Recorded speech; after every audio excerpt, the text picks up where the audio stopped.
Comedian Vince Morris. Been doing comedy now for about 9 days, and I just became a gun enthusiast about well, I guess heavily into about 4 or 5 years ago.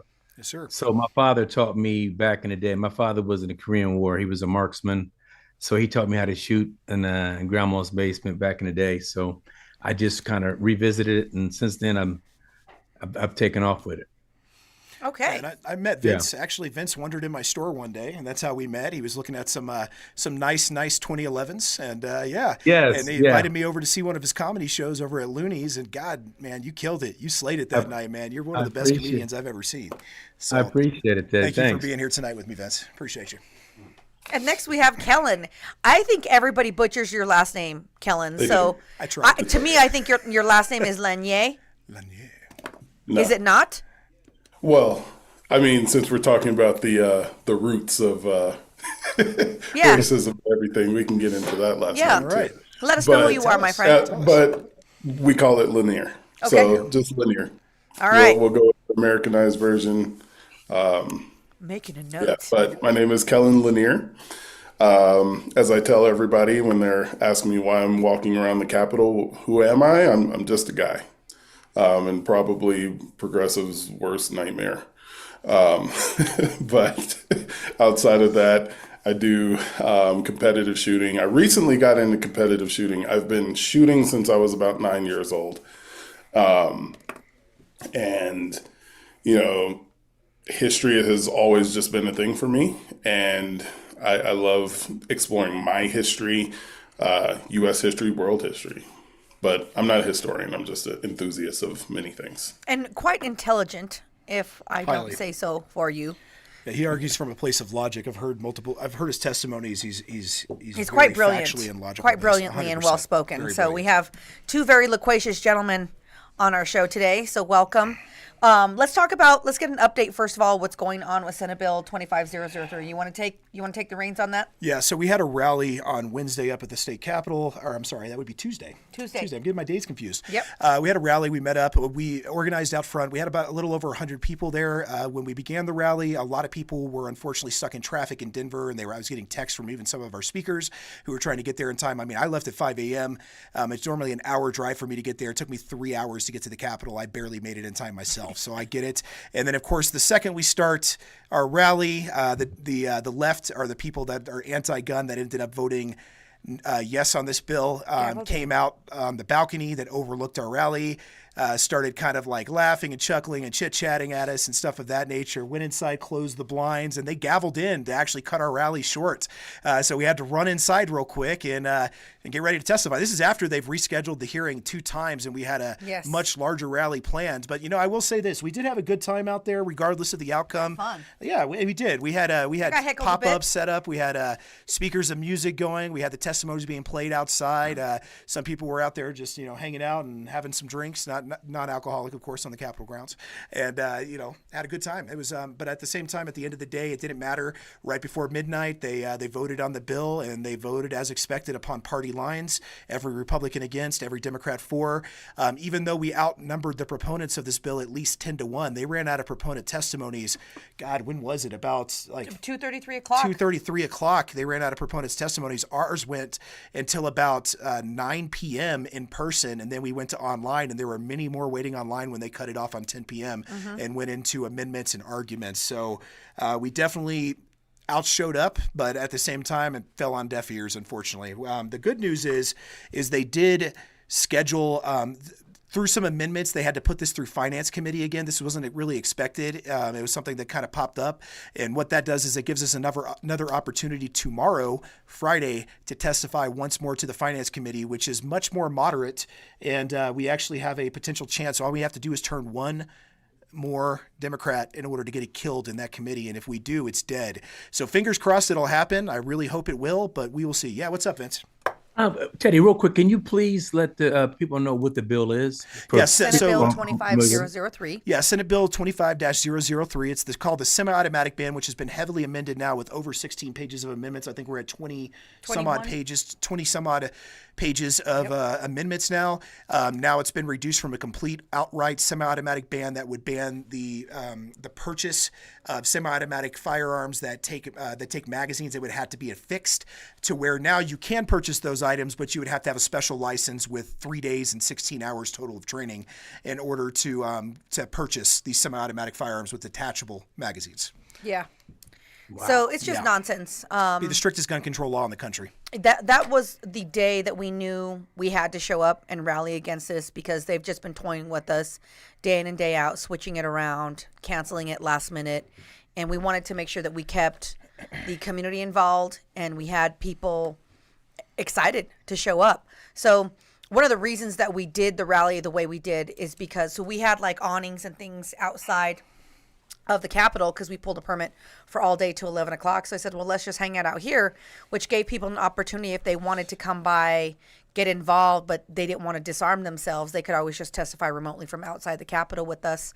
We had the sound of the hearing and the video of it playing outside on a speaker so people could follow along and hear what was going on in the hearing, and also hear their name if they get called, if they needed to run in. So it was pretty fun. I'm pretty proud of us for organizing a rally in 4 days.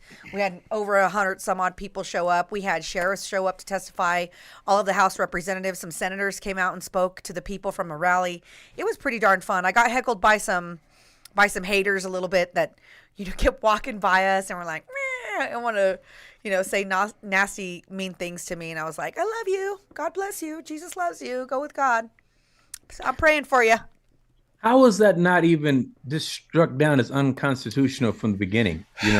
They don't understand the constitutionality of. In fact, during the testimonies and during the debate that occurred before the vote happened, one of our representatives, I won't mention their name, but specifically stated. Thank you. Tongue-tied today. Specifically stated that the Second Amendment protects your right to possess a firearm. It does not protect your right to purchase one. Yeah. That was their argument. Yeah. Which takes us into, one of the arguments that I had. So I was on the steps of the Capitol giving my rally yesterday, which that comment really made me pissed off, because it reminded me, and this is, we'll just jump right into the topic of the racist roots of gun control. So for everybody out there, I'm just going to give a quick synopsis, and of course my guests welcome to chime in, but it reminded me of the Army and military law that they produced in Tennessee back in the 1800s, and they wrote it in the state constitution saying, hey, you know what, if you aren't able to afford this, or you weren't issued this firearm, that means you're not allowed to have it.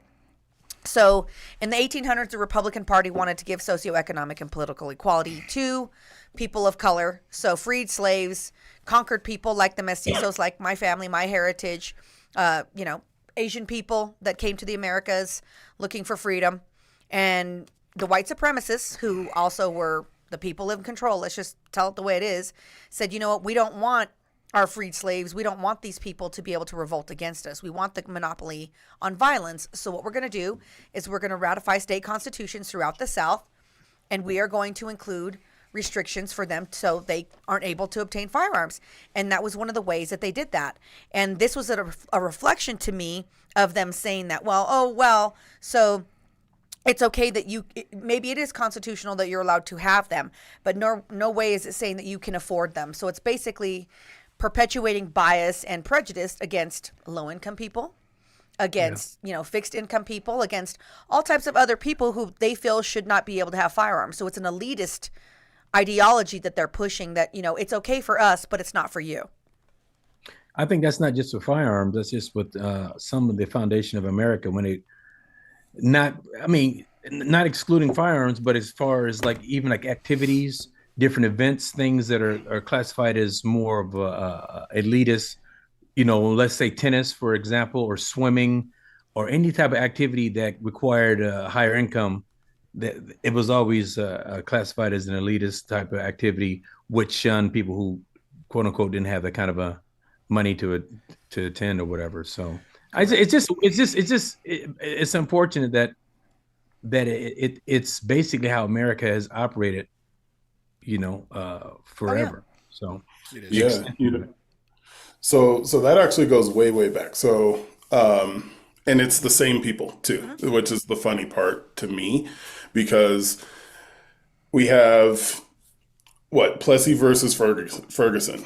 the big push behind that was progressives, right? So separate versus separate but equal. That's kind of that was their thing because they wanted stability in society, and they were looking at this and like, well, these black people and these white people are not going to get along, so why don't we just create two different classes? That way things can be stable and we can work here. So and they love to try and rub it in my face. Even was this yesterday, some guy got on Twitter and was just like, we saved you guys, and I'm like, but that's where they started that. Progressive. Out. Oh. I don't know. It's just another white savior. I don't know, that was offended that I was like, I don't need your help.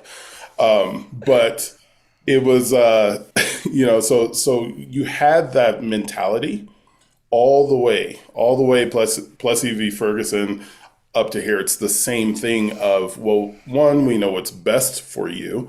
Right. And this is just your cast. This is your lot in life. And we're going to keep moving forward, that good old progressive whatever, and you're just going to stay where you're at, right? And what do we have with this bill? Literally a class system. Well, 100%. It creates a. Oh, sorry. No, go ahead. No, I was going to say it creates a barrier to entry, especially for those of lesser means. So we had someone testify in favor of this bill that was from Moms Demand Action last night, very late. A gentleman from Boulder, I think his name was Abraham something, and he stated that this bill would be good for his community specifically. He was talking about race, and he said it would be good for his community because it would take firearms because there's so much gun crime essentially in his community. And I'm thinking, well, isn't that mostly gang related? Isn't that mostly criminal or organized criminal related? How does that protect his community? Because those people are still going to do that. Those criminals. It doesn't make any sense. They're and if anything, he's creating a bigger barrier of entry for the people there. That never makes sense. I mean, that's everybody's argument when it comes to whatever their ideology is when it pertains to gun control. Is they never look at it from the perspective of law-abiding gun owners don't participate in crime. So it's like you can't get that through their head sometimes. It's like we're not the. It doesn't pertain to us. Whatever laws you can put on us, somebody around the corner can just bypass that and buy whatever they want to buy. So laws aren't for the criminals won't stop. Like you said, it's ridiculous to me how people, even my friends, they're like, oh, I can't believe you this, that, and the other. You in the guns, and they make it political. Are you right? And all that kind of stuff. I'm like, no, I've always been in the guns. You just never asked me. Yeah. So it's you just never asked me. I didn't all of a sudden make it a political statement. I love shooting. I've always loved shooting. My dad taught me how to shoot back in the day. So it's just that guy that came and testified said it's going to be. So all of a sudden the gang members are going to say, you know what? We can't shoot. It's automatic. We have to use this law. This law is what's going to stop it, Vince. This law that they're trying to pass, like, not all the other ones they've broken. Yeah. Hey, I got to give a shout out here to Rad Visuals. Just gave us a $5 super chat. Thank you guys. Thank you so much, Rad. Guys, just so you know. Applause. Yeah, awesome. Round of applause from everybody in the chat, too. Guys, just so you know, any super chats that go to this channel, go to our team. It also goes towards fighting for the 2A. It goes towards, I'll tell you, I'm pretty close to announcing a recall effort on one of those members on that panel. So we'll talk about that later. But anything that's donated to this channel, guys, it goes to our team, and it goes, not me personally, it goes to our team, and it goes towards efforts for the Second Amendment for the 2A community.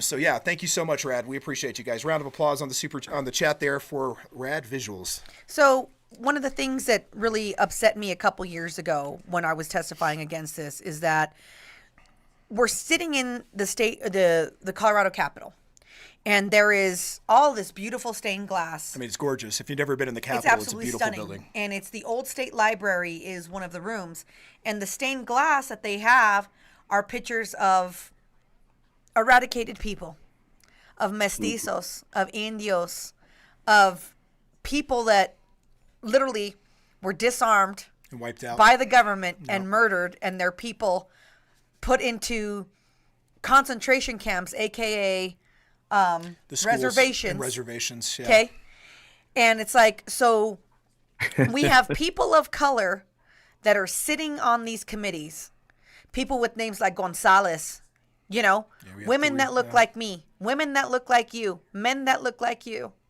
men that look like us, And they're and sitting people there. from districts that are pretty impoverished as well Yes, in that area. yes. Yeah.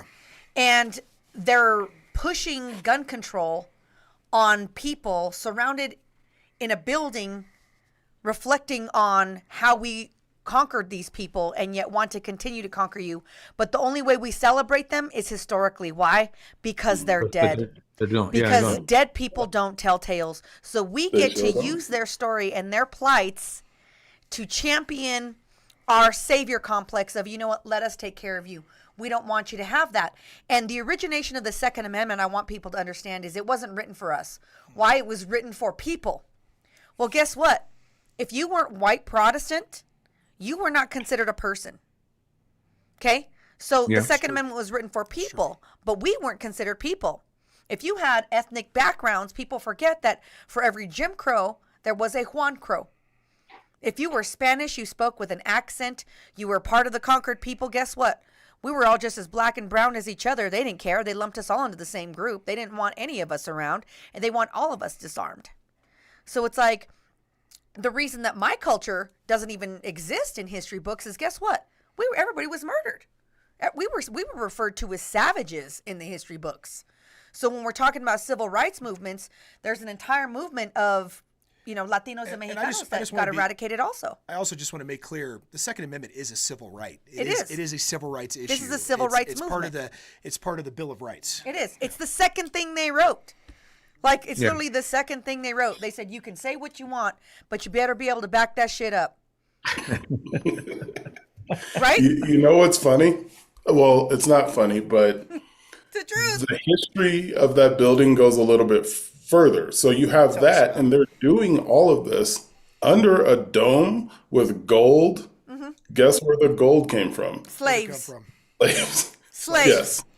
I mean, I don't know if there's going to be any gold left on that dome with almost a $2 billion deficit. They're going to have to start stripping it here soon. Yeah, at this point, they better give it to me and Vince. Yeah, right. Well, along with a mule, right? Right. Where's the 50 acres?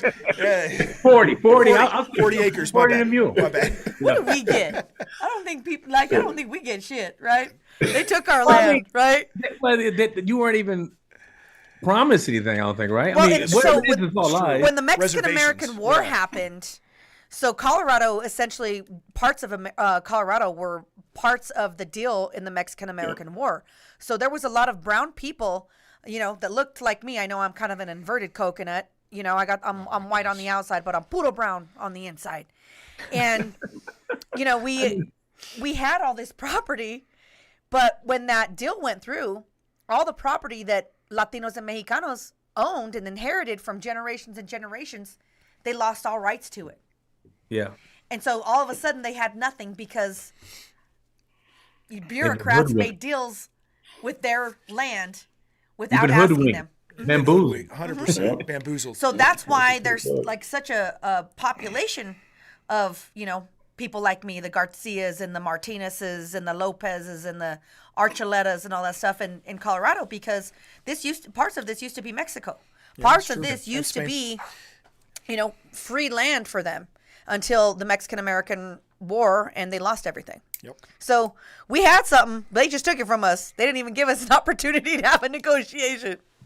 Well, that's your MO. Yeah. Yeah. Someone in the chat said the gold came from Cripple Creek Mine, and they're 100% right. But who mined Who mined that? Yeah. Who mined those things? So, it says it's not just the Latinos; it's also people like me, Lakota. That's right. So people forget one of the worst mass executions of people in the history of the world is the Trail of Tears.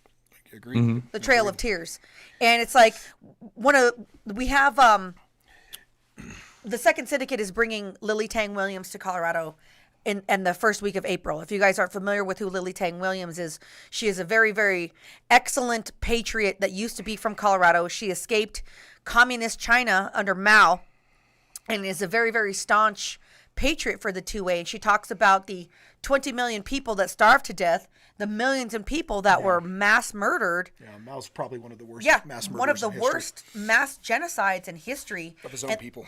Of his own people. What And year was the that? first thing he did was disarm them. That would have been during WW2. This would have been started before WW2 and took place during WW2 because the Civil War was still ongoing in WW2, and that's when Japan invaded. Lots of history there, and Japan, of course, did horrific things as well. So Yeah. Yeah. So I mean, all of these. yeah. It's not. People think that it's about guns. It's not. It's about control, and it's about power. Chris, just someone on the chat, Chris Miller, just asked, so do we have a recall petition yet? Chris, we're working on it. So I'll just put it out there. I'm looking to recall potentially Clifford.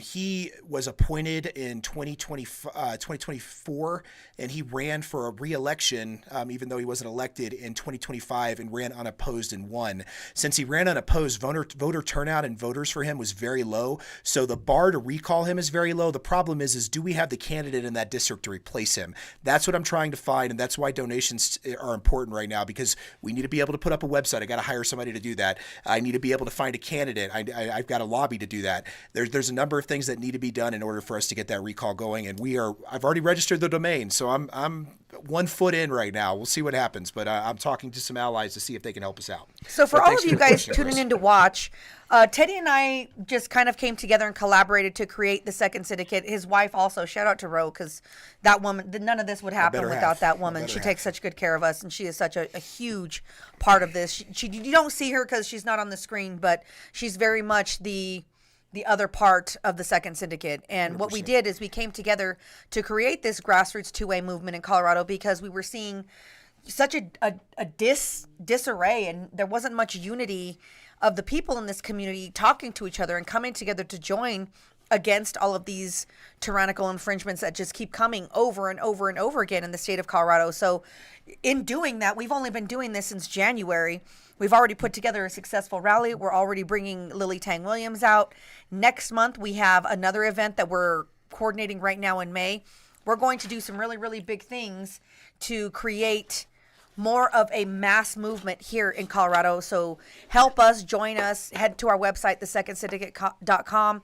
Please make sure to hit the subscribe button to this, hit the bell for all notifications, comment, share this live. Because, and it's not always about money too. If you have a skill set, if you would like to volunteer, we need a street team. We need people who know how to build websites, who have a marketing background. If there's something that you want to join the syndicate and come bring to us, Takes a either on a village. volunteer basis, bring it. This is Hey, how Pin we're King. creating this Thanks for community, the- and we really want people from all over the place. You don't even have to be in Colorado. If you know that there's something you can give to us or contribute, that's the whole point of us being a syndicate. Just got another super chat from Pin King. He said, as of Tuesday, Representative Lisa Ferret has not decided on this bill. Might be able to convince her to vote no. You're right. That would be in a full House vote. Right now, we're worried about the Finance Committee, which is taking place tomorrow. We've already got a no from one of the Democrats on the Finance Committee, who represents a county that's pretty conservative as a Democrat. He's already committed. We need one more. We need one more on that committee. So we need to be focusing on the committee right now and not the entire House as a whole, because we don't know when this bill is going to be heard in the entire House. Also got a question from someone. It says, one worry about recalls: if they resign, they get replaced by an even harsher lefty. Yes and no. I do think it makes a big statement if we're able to successfully get someone recalled to the point where they have to recall. The person who takes over that seat will definitely think twice about voting against our rights if they're no longer in that seat, if their predecessor was taken from that seat as a result of a recall for a 2A reason. So thank you, Pin King. We really appreciate it. Absolutely, I want Pin people to understand, give $5, give $500. It all goes to the same thing. We all appreciate it. This is something that we want to continue doing. We're going to blow the spot up, and the more involvement we have from the community, the better. You can also find a list of everybody you should email on our X and our Facebook accounts. Follow us on all platforms. You can go at The Second Syndicate on X. You can find our Facebook page, The Second Syndicate, all caps, the number 2. You can find us on Instagram under all those handles as well. But I have some questions for our guests. Yeah, absolutely. That I want to pick their brains on. I'm going to ask you both the same question. Vince, we'll go first with you. What was your first awakening moment when you realized that guns are an absolute necessity rather than a privilege or a necessity? I mean, I guess in the back of my mind, it was always a necessity because my dad taught me, because that's what he did. So he was a marksman.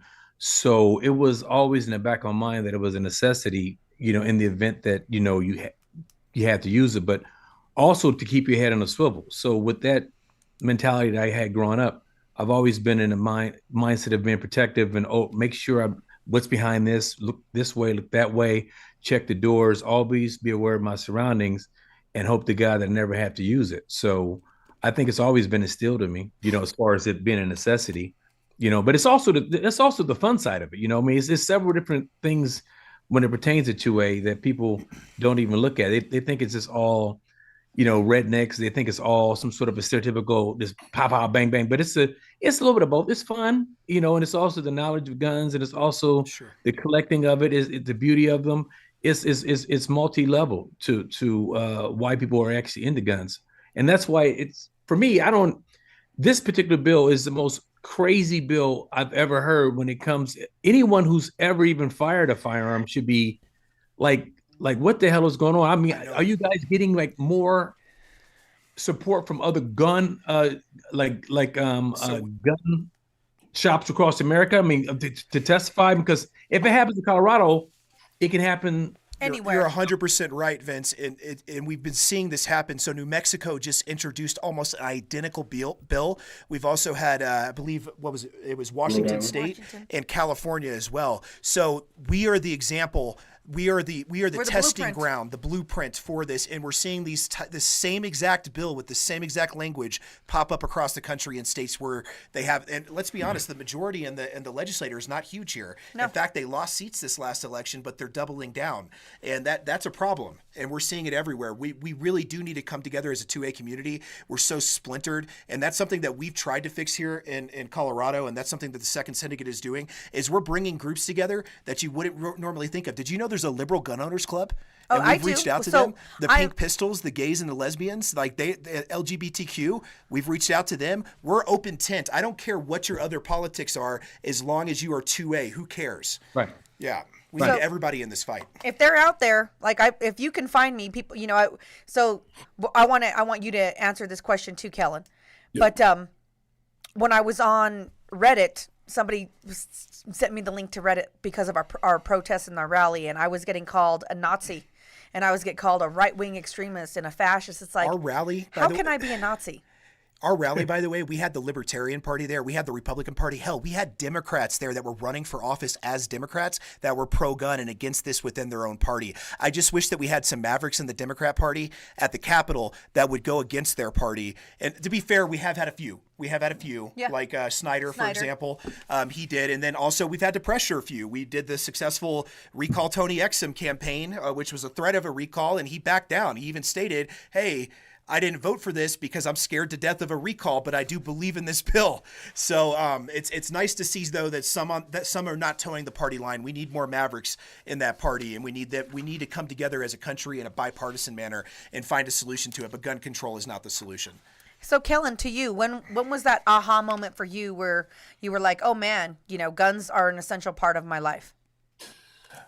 That's a hard question because I have a few. But if we go back to maybe the very, very first, I was young, and I grew up different. I'll put it that way, where it was very high profile, and we would have people come to our house at all manners of the night, knock on the door, look in windows, make up stuff to try and come into our house.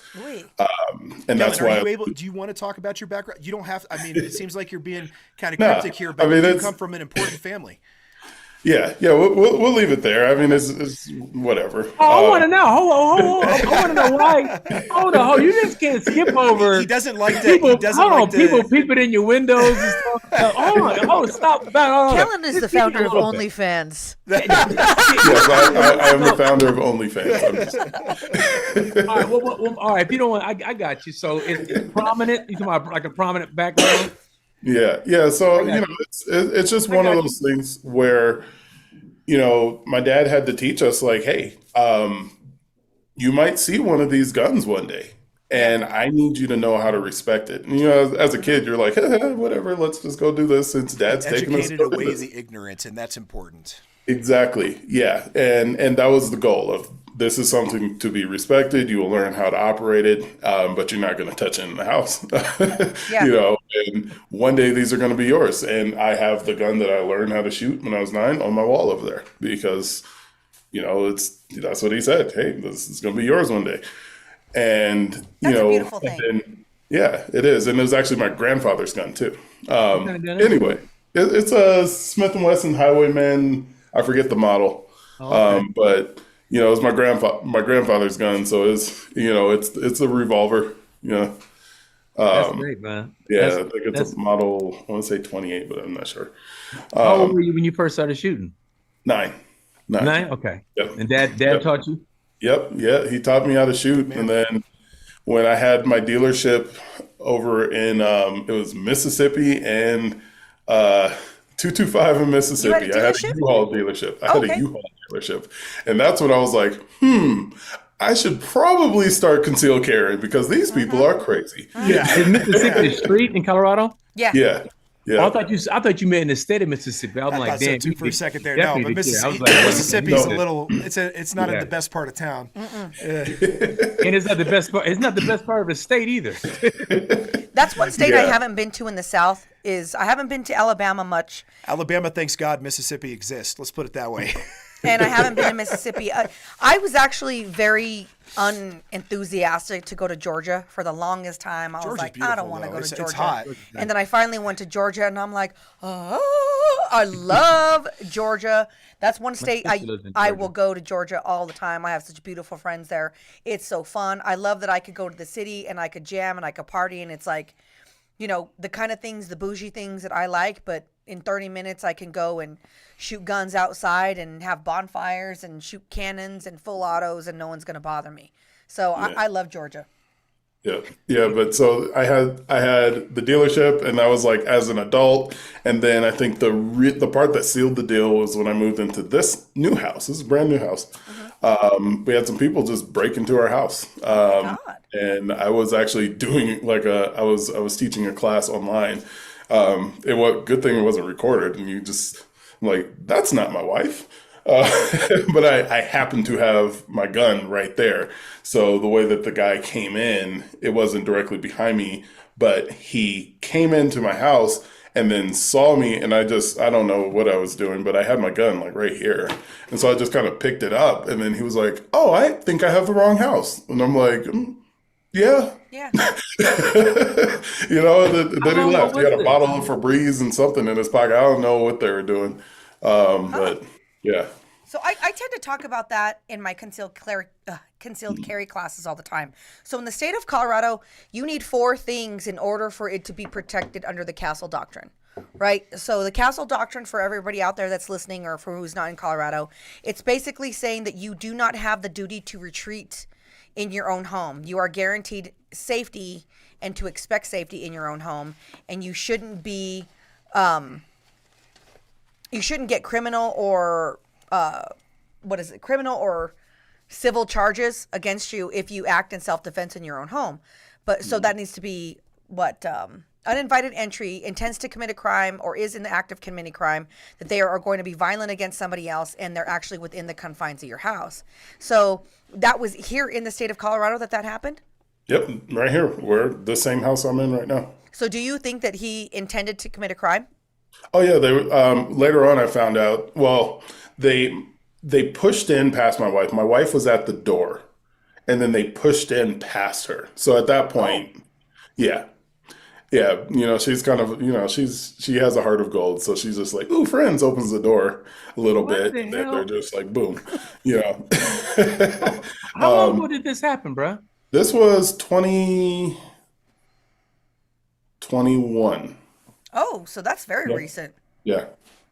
That's Or very recent. 2022. Sorry, 2022. I'm being told. I'm sorry. I'm listening to her. The reason I'm looking at my phone, guys, is the viewer. I have the chat up for the viewers out right here. Someone just said that New Mexico actually has it in the General Assembly and the Senate right now, so they're moving through pretty quick paced as well. They are. But I definitely want to get Vince in here more because Vince is a powerhouse, man. He is one of the best comedians I've seen, and I've known that you've traveled all over this country, brother. So tell us a little bit about your travels in some of these anti-gun states you've been to. What you see in those states versus states that are pro-gun. Do you see a difference in crime? Do you see a difference in the way the states behave themselves? Like, what is your impression of this, brother? As you wear a staccato hat. I actually stole this because I didn't want to wear my high point. So when I went to most of the states I go to, It's not just the states, it's just the energy. I lived in California for like 15 years. Sure. So before I moved back to Ohio, and I didn't really understand how restrictive California was, and mostly all the blue states, until I got back into guns. So, like I said, I just recently got back into like 4 or 5 years ago, and just getting into them and learning them and going to class, and respecting them. I started seeing how ridiculous the left was. So, like I said, I just recently got to do everything they can to take it away, and it really opened my eyes up to how crazy it is. Yeah. And then even further, states like Illinois, New York, and California was what I would base it off of. As far as like what are they trying to do right now to take guns out of the hands of law-abiding citizens? And I would tell my friends out in California, oh, it's the greatest state in the world, LA, this, that, and the other. I go, but you realize it's so much harder for you to even get a concealed carry. It is. And I see every single day, people getting robbed at gunpoint in the middle of the day, lunchtime. Did you have your concealed carry while you were in California, Vince? No. Okay. Only when I came back. Yeah, only when I came back. So, gotcha. Yeah, and you know what? And here's the thing now. I would never move and live in a state to where I couldn't carry.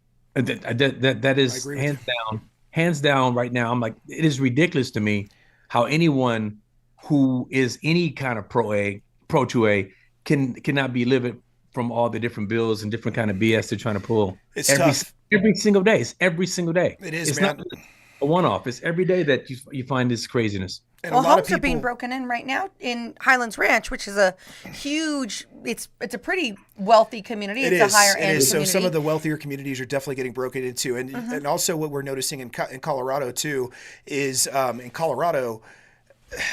We're seeing a lot of people leave the state as a result of these laws, and that's what they want. They want us out so they could create their ivory tower and their own image, whatever it may be, even though it'll be a hellhole. That's what they're trying to do. They're trying to push us out. And it would be easier for me to, for example, just to give up and go to Texas or to give up and go to another state. But here's the thing. I got to draw a line in the sand, brother, because if I just give up and leave, that means other people are doing it too. Eventually, there's not going to be anywhere to run. We're going to run out of this, man. I mean, Texas is turning blue. You see it every day. You see other states, even like Arkansas starting to turn blue, or Oregon starting to turn blue. What's happened in Montana? I know, it's crazy, man. In Montana especially, you're seeing this everywhere, man. It's an assault, and it's chipping away at our rights, our fundamental rights. It's an infestation of these ideologies is what it is. And people are being brainwashed. I'm going to piggyback off of Kelyn. Let me tell you this crazy story. This just happened a week ago last Sunday. All right, I got home on Tuesday, and I'm talking to my mom. My mom's 87 years old. Okay, now listen to me, 87. My dad taught my mom how to shoot back in the 70s, to protect herself. My dad has been passed away since 1991. So my mom and I are on the phone. She goes, well, you're the last of the kids to know. I have to tell you something. And I'm driving. I'm like, what's going on, Mom? She said, well, this past Sunday, I was getting ready to go to church. I wanted to wake up at 8:00 to go to church. And she said, I couldn't sleep. So I got up before my alarm. And I was like, yes, ma'am. She says, and I looked up and I saw what I thought was like a shadowy figure in my hallway. And my mom, she's 87. She goes, my first thought was, I thought it was my Bonnie, which is my sister. She goes, is Bonnie coming to visit me? Why is Bonnie here? She said she was a little groggy. Yeah. But then her spirit didn't feel right. She said it dawned on her that something wasn't right. So she looked even further, and it was a lady in her house, in her hallway. This is like a week ago. Oh, geez. Going to my mother's bathroom. My mom said she pulled out a revolver and put it in the back of the lady's head and said, I'm going to blow your brains out. And damn. I'm driving, right? And I'm like, what in the hell is going on right now? My mom, 87. And I'm like, don't mess with your mom, Vince. No, listen. I'm like, what? Now, all these things are going through my mind. I'm like, how did you? It was a gun that my dad had. I cleaned it for her. I didn't know. I'm like, she walked her out of the house, into the hallway, into the elevator. And I go, what did you do after that, Mom? She goes, well, I shut the door and I got dressed and went to church. I'm like, true what? Story, man. Jeez. 87 years old. All in a day's work. Yeah, and I mean, I'm like, you held the gun up? She goes, I put it to her face. And, bruh, listen. Riverside. No. Yeah, so, and I'm like, I could not believe it. And I'm like, Mom, I got to tell everyone this. She goes, don't you tell anybody. I go, I won't. Oh, I'm just going to say it on the internet. I know you're going to be doing stand up and bringing that up in some way. It's definitely happening. But this just happened a week and a half ago. My mom legitimately has somebody. So they had surveillance cameras, and this lady, my mom lives like a little community for elderly. And so this lady got in the building somehow, was going up and down each person's doors. And for whatever reason, my mom thought she must not have locked it. My mom was very good about locking everything. So that's what kind of unnerved her. But she called the cops and everything. But she got in. I'm like, a revolver at 87? Annie Oakley over there, man. Damn. You know what? We call her Granny Oakley. Granny Oakley. Granny Oakley. Hey, whoop, whoop. How crazy is that shit? That's excellent, though. Like, I'm sorry that happened to your mom, because I think that's a little bit traumatizing, but at the same time, it's good she was packing these are the things that we have these tools for, is because there are a lot of people out there that purposely seek out elderly, and they seek out handicapped. They seek people out that they know. I mean, my parents live in an older folks home too. My parents are like 70, and I call it a raisin ranch. I'm like, you guys live in a raisin ranch. They sold their house and they moved into this like raisin ranch with like all these people that have walkers, and it's like, you know, tennis balls delivered in the bulk.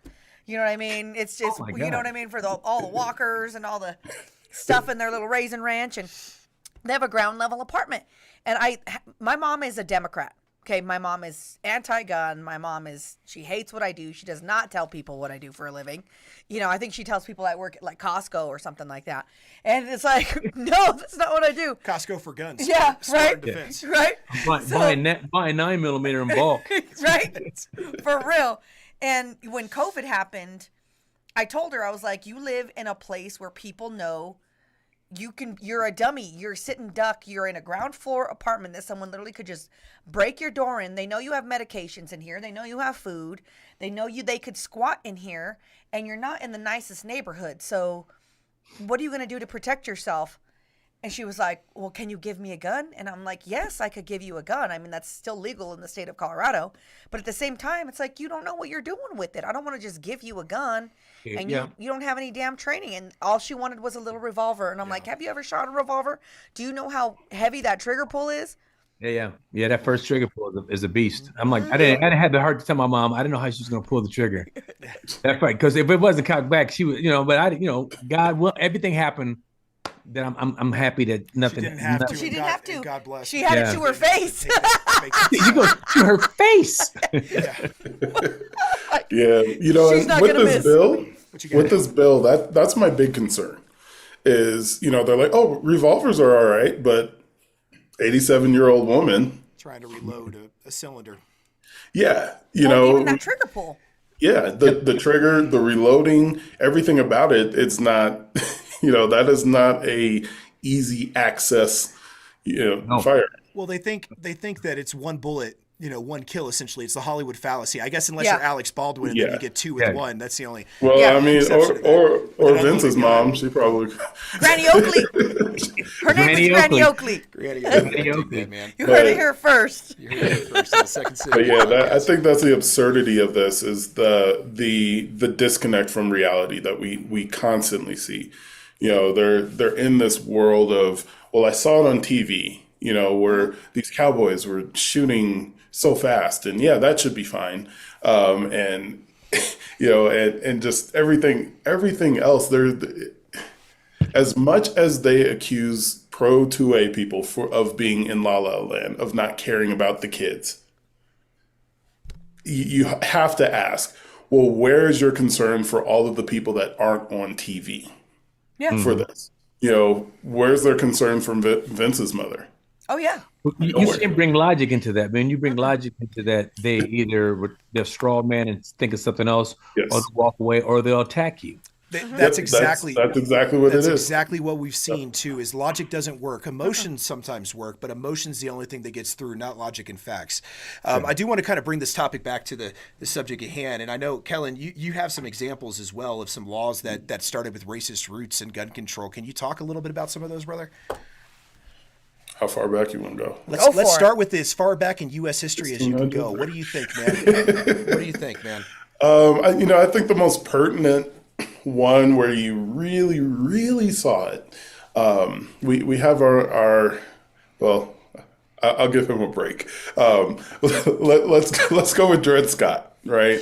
So Dred Scott, the big concern here was, are these individuals, these freed slaves, now considered people? And of course, our Supreme Court was like, no, they're not.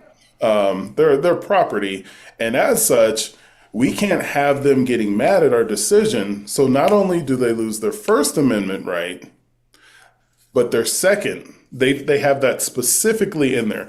They do not have the right to bear arms because they are not considered part of the people, nor are they any type of people. They're not considered people. So no, they can't have that, because if they did, they would be a danger. Yeah. So again, that fear and control. And then we're going to fast forward to one of our local legislators' favorite laws in Georgia. This guy loves it. That's his people. I don't know when he's going to have his hood out on the floor, but one of these days he might. Which legislator is this, man? Oh, that's Mabry. Oh, I'm shit. so You think sick so? of him. Like, I'm I don't so know sick much. of that I know she son of a knows gun. about Mabry, but I don't know much about him. Yeah, Other than He the fact looks that like this- Wormtail from Hey, Harry Potter. Every did you- time I see him, I'm like, ugh, mischief managed. I don't want to get too off topic here, but I noticed but- that Mabry's closing statements, he had a prearranged 3-ring binder that had been laminated pages that he was reading from. Even so it's not like our testimony mattered. He already had it didn't all matter. arranged. Yeah. But go ahead. Yeah, Sorry. no, none of that stuff matters. But he brought up a Georgia one, and again, it was based out of fear, right? And I think the absurdity of that was that law was overturned for on the basis of what he was saying. Well, it's constitutional because they did it then, right? And we have to go by the Bruin standard in the test. So that's all he could find. That should be very telling. So we can go all the way back, we can go all the way forward, right? So California, what kicked off the whole California thing was the Black Panthers. Black Panthers. Yes, We sir. can't let these Negroes with guns who are Legally. mad at us for a really good reason Yeah. actually do something about it. So Right. Mulford Act, Yeah. right? And that was bipartisan. Yeah. So sometimes we catch it from both sides. Yeah. And I think that's what they're capitalizing on now, but it's the same thing over and over of creating class systems, creating rules for thee, not for me. I think we see that all the time in the 2A community of people citing that, but it's, this is very much an endemic part of our society. And I love seeing more Black people involved in 2A and fully coming into that, because we didn't have the same rights for as long. So we're catching up, and we're catching up fast. And like Dave Chappelle said, what's the easiest?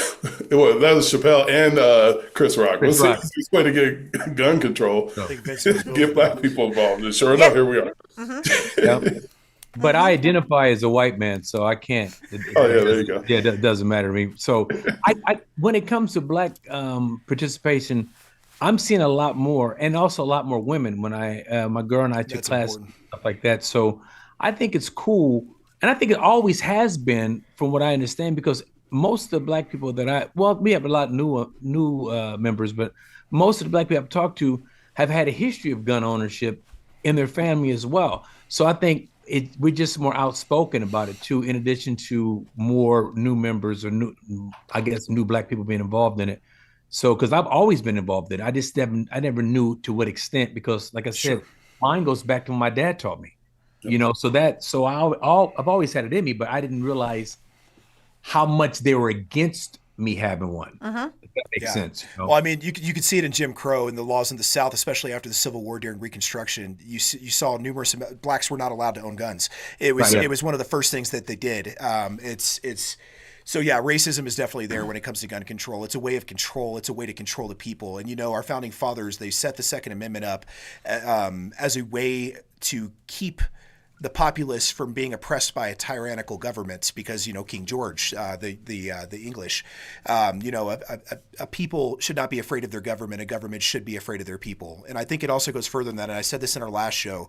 The founding fathers also knew, especially when you have 13 colonies spread out over rural states or rural colonies, that their police wasn't everywhere. They didn't even have a standing army. They had a militia, at that start. And the Continental Army was almost non-existent when the country started.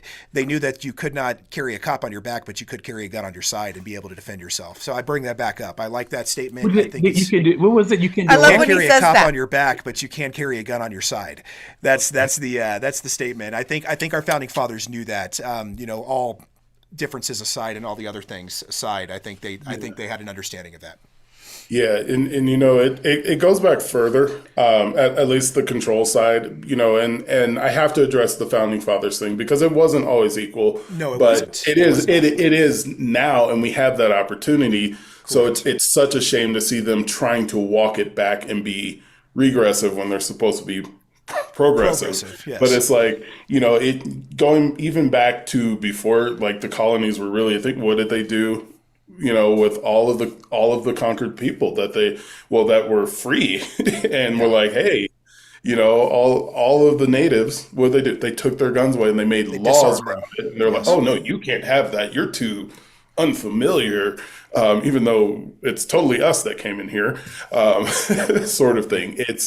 It goes all the way back, and it's astounding how, with so much fidelity, history keeps repeating itself over and over again. The same thing, the cycle of fear and othering and then regulation. And it's this whole just the tip and then just a little bit more. And then, oh, well, it looks like you can't do anything about it anyway. So we might as well just go full Adolf.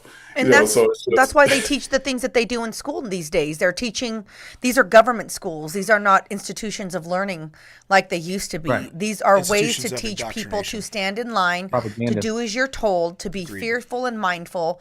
And I mean, I'm very radical when it comes to how they use fear to groom the children in these government schools, because they're making them purposely afraid of firearms. They're not teaching them about They're not empowering them. well, they're not teaching them about disarmed populations that died because of historical context. I mean, they're omitting all of those things, and they're teaching them gender Fear. studies and all of fear. these other things that are completely off topic from true American they're history. making the item fear. That's what they're doing. I mean, Oh, gun safety used to be taught in schools. Hell, you used to be able to have rifles in your vehicles. We didn't have mass shootings when you were allowed to have. I don't know if we can look back at the UT Tower shooting.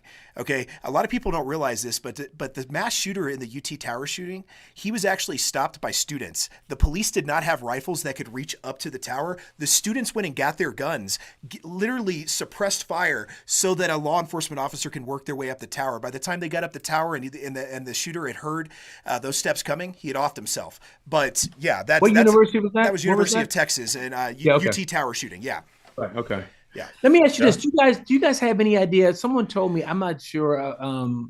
How many countries left in the world allow their citizens to I think it's. I mean, somebody says only a handful. There's only a like, handful. Like Actually, there's only a handful. a lot of the Middle Eastern countries do, just so you know. But the biggest one, other than the United States, would be Switzerland, who actually arms and trains their populace because you're required to be a member of the militia as an adult.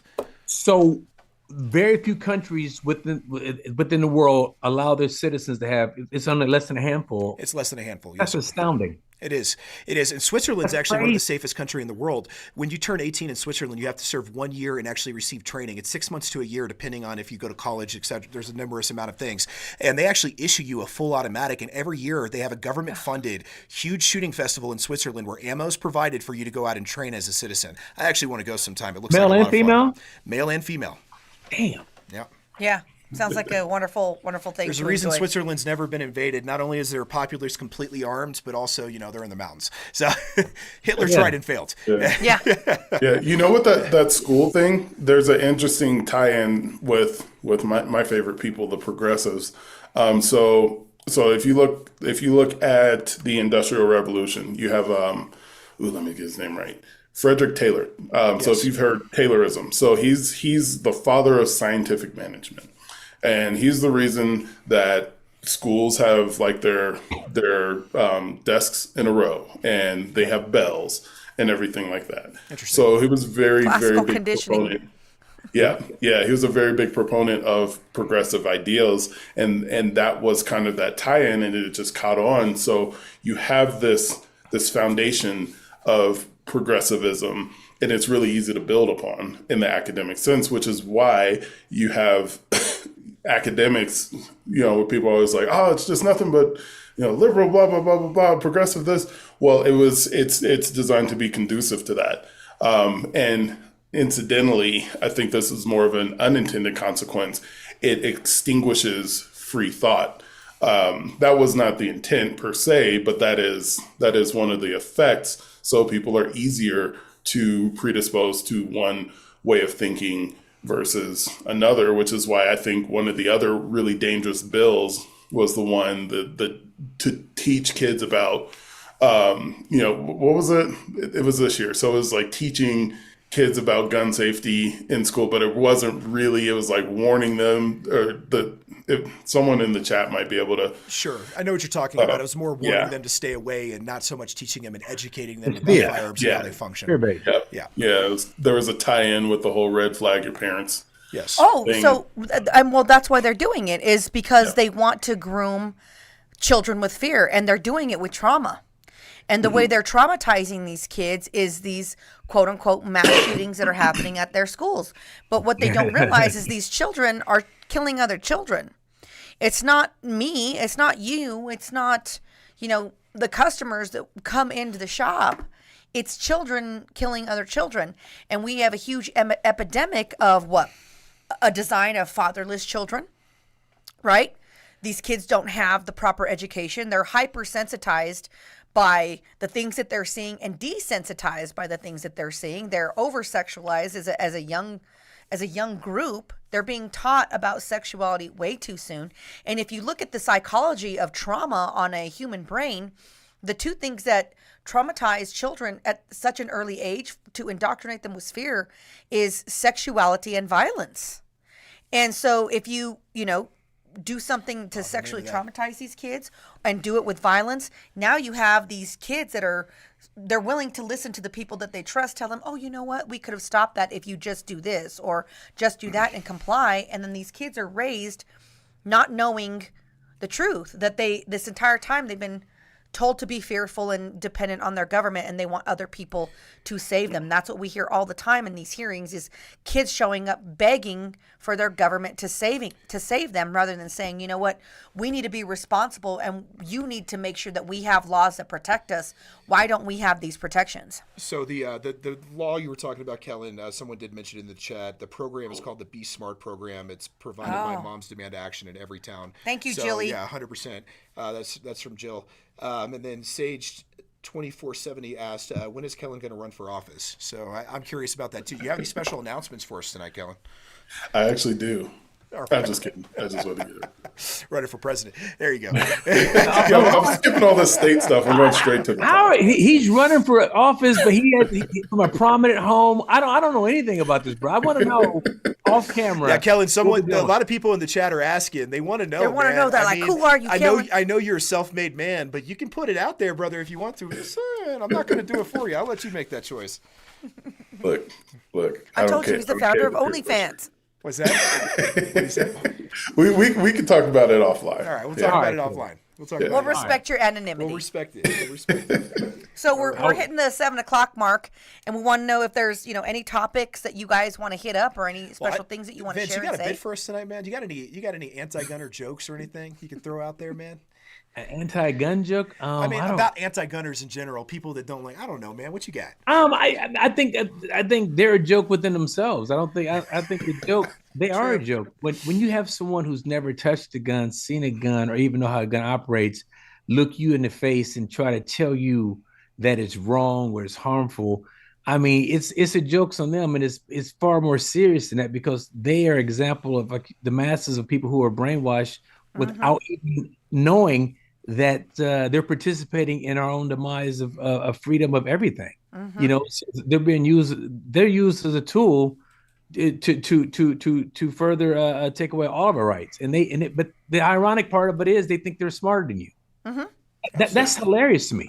They think they know what's better not for only you. that they're smarter than you, because most of these people are gun owners too. They think they're better than us. They think that they're more qualified than us to have those rights. Yeah, I get that all the time.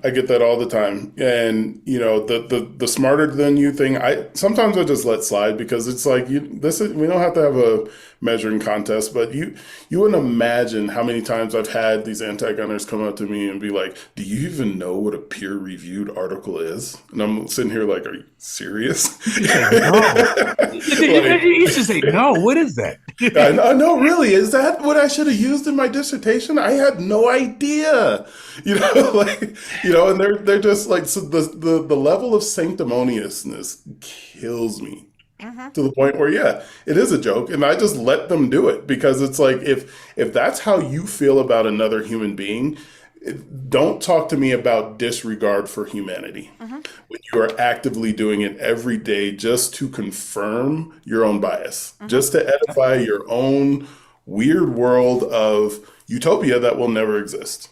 I got a few questions from the chat here, some for our guest and then some that I need to answer just because they want to know how to get more involved against SB003.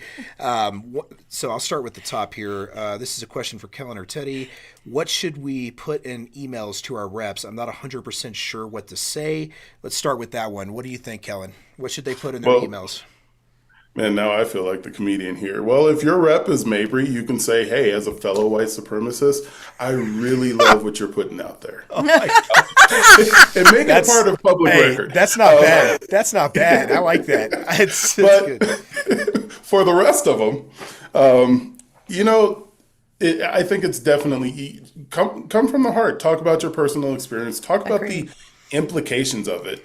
If you're testifying tomorrow, which please sign up. Sign up if you're online or just for whatever. Sign up for the finance committee. We'll put that out. We'll put that link out there today. Okay. Yeah. And an example of how to. Yeah. And go through that fiscal note and just pick something. Pick a topic and talk about how that line item is going to affect Coloradans. Because a lot of those numbers are guesses, and you'll see it. Even if you're not an accounting expert, I think some of us may have kids, and when your kid's lying, because they got like crumbs around their face and like, did you eat a cookie? No. That's what this fiscal note looks like. You lie? Yeah. All right. So I've got a question here from Below Average Utah Dad. I'd like to know what kind of pushback Vince and Kelyn get as black men when they advocate for more freedom for gun owners, since the people constantly stereotype black on black crime and use that essentially use that as an excuse. You want to take that? Go ahead, Kelyn. You go ahead. Vince. Yeah, it doesn't matter. We become the non-compliant Negroes, the ones you're not supposed to do that. Or as Samuel put it, who put the? You know what I'm saying? What about you, Vince? What you got to say on it, man? Surprisingly, I haven't gotten that much pushback as I have gotten. Like, oh, I didn't know. That kind of, and then also too, it's like a taboo thing. But no. But you know what it is though, because of the history of what I've done comedic wise and stuff like that. And then what I'm doing now, it's a couple of people who've been on the left have actually thought differently. Like, well, hold up, Vince, why do you this? And I explained to him, my dad, it's not political for me. You never asked me. I've always been this. How fun it is and how rewarding it is to learn and to go out and shoot and practice and have fun. And I recently got back from Africa, big game hunting. And a few of my friends who were way on the left was like, man, I wouldn't mind doing that one day.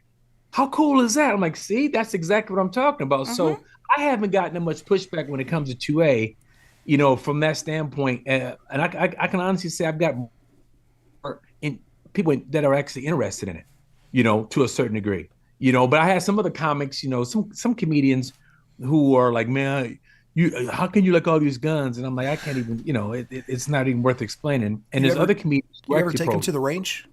Have you ever taken any of them? Yep. I've taken some well-known comedians to the range. A couple of them who lived in New York. And, interesting. They can't have shit in New York. They can't even have a car. Yeah. No.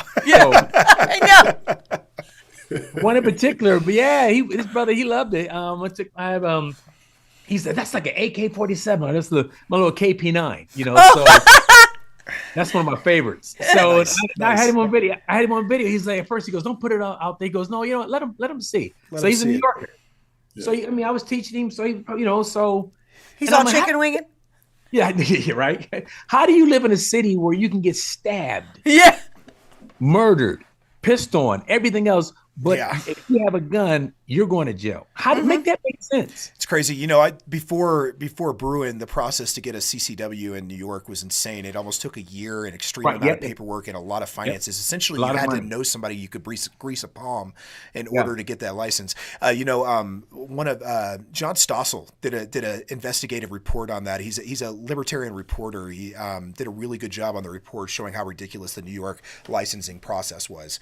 I've got some more questions here, guys. Let me see here. First off, from Scott Shamblin.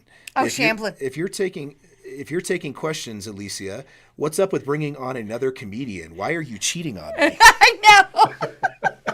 Who's the other comedian? I'm going to introduce you to him here soon. You guys need to know who Shamblin is. So shout out to Scott Shamblin. He comes to a lot of these testimonies, and he does it in favor of these anti-gun bills, but it's all satire and sarcasm, and it's amazing. Oh, hilarious! It's amazing. I'll send you some examples. His last testimony, and we have Scott scheduled for the show.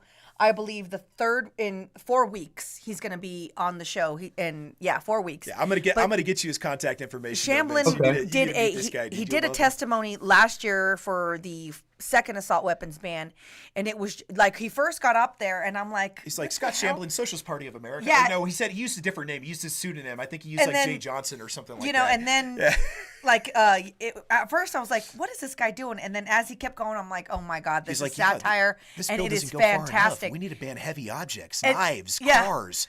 And so yesterday or the day before, he and I testified in the same panel, and Scott's become a really, really good friend and a great ally. But his testimony was about, he's talking about how this person takes your money, treats you like crap, makes you ask permission to do this stuff. No, girls, it's not your abusive boyfriend, it's the government.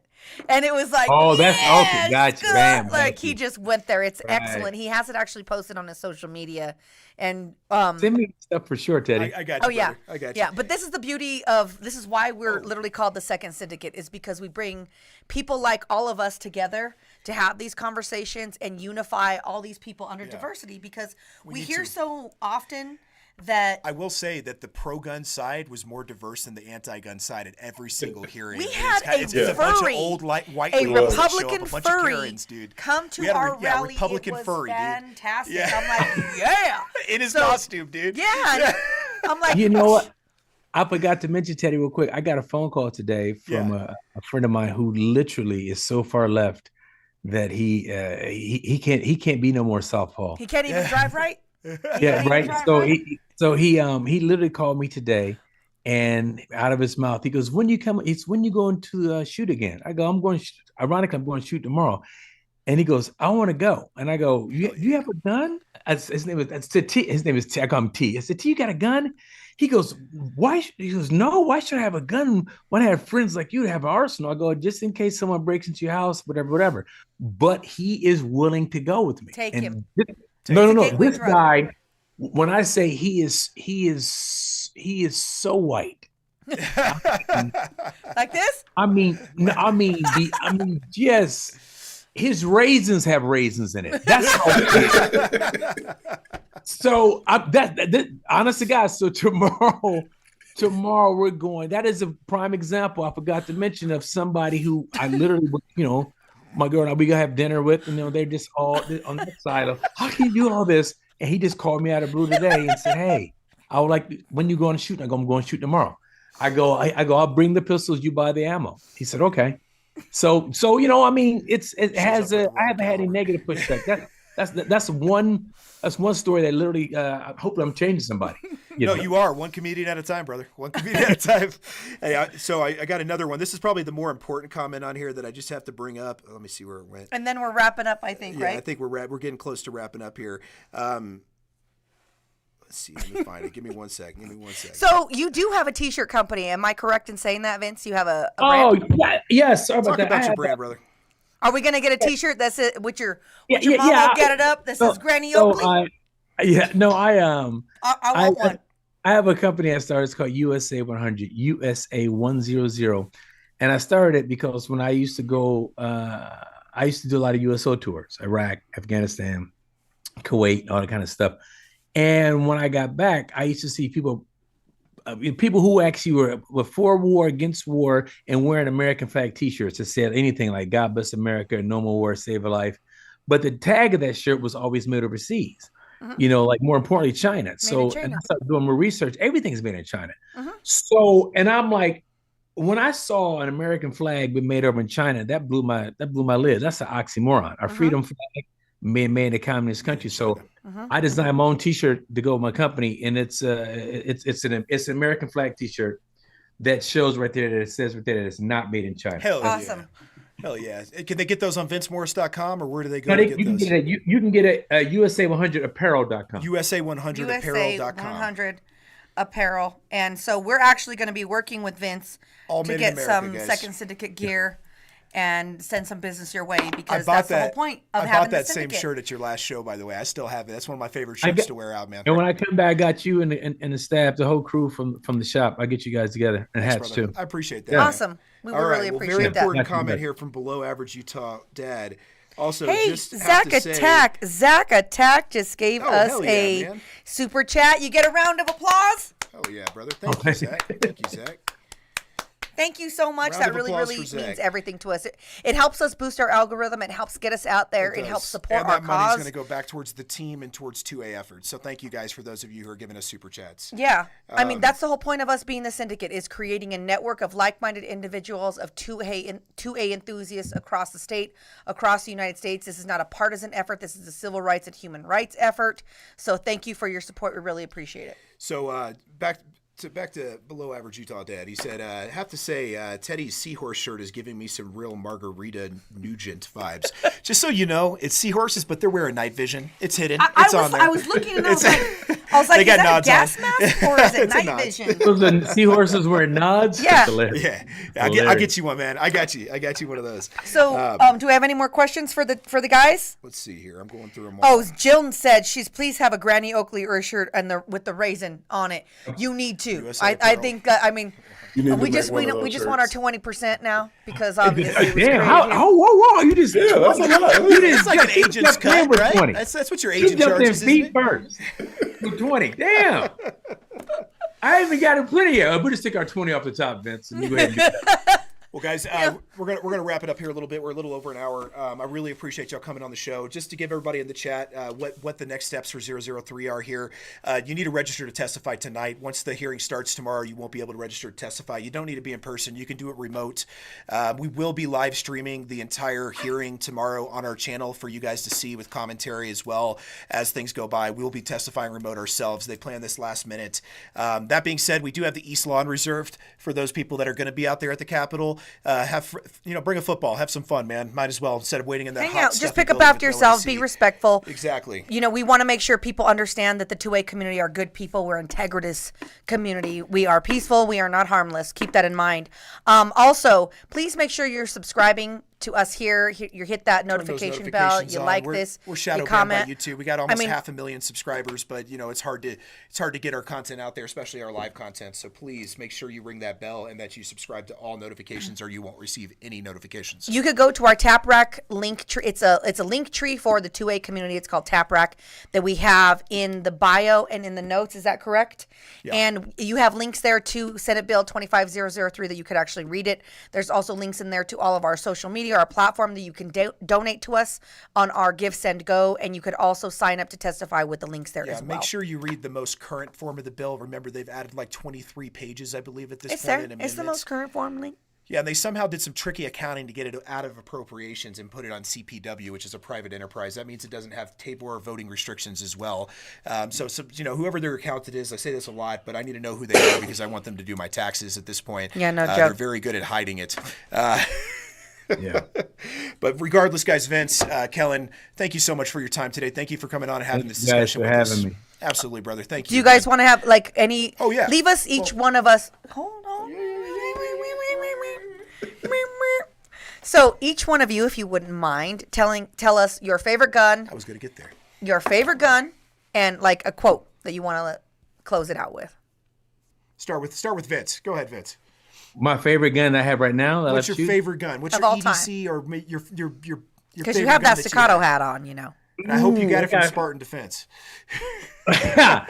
Oh, you still. Well, that's my mom's favorite gun, that Nighthawk. My favorite gun. Yours was a wheel gun, bro. Yeah, my favorite gun I have right now is my MPA DS9. Okay, that's a good gun. We actually sell those now. Those are great. Yeah, it's amazing. Yeah, that's the one. I run the hell out of that. And So give us a quote. Give us a quote. Give us some words of wisdom. me? Yeah, you. Come on. A quote? Yeah, some words of Something wisdom. Vince.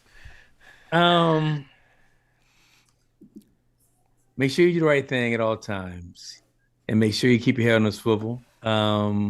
Look left to right all night, because behind there, Granny Oakley has you in her sight. Yeah. He's a poet. He didn't know it. Woo, woo, woo. VinceMorris.com, and then we have USA100apparel.com. Check Vince Yes. Morris out, guys. Check him out on his socials. He is a hilarious comedian. You should check his routine. It's awesome.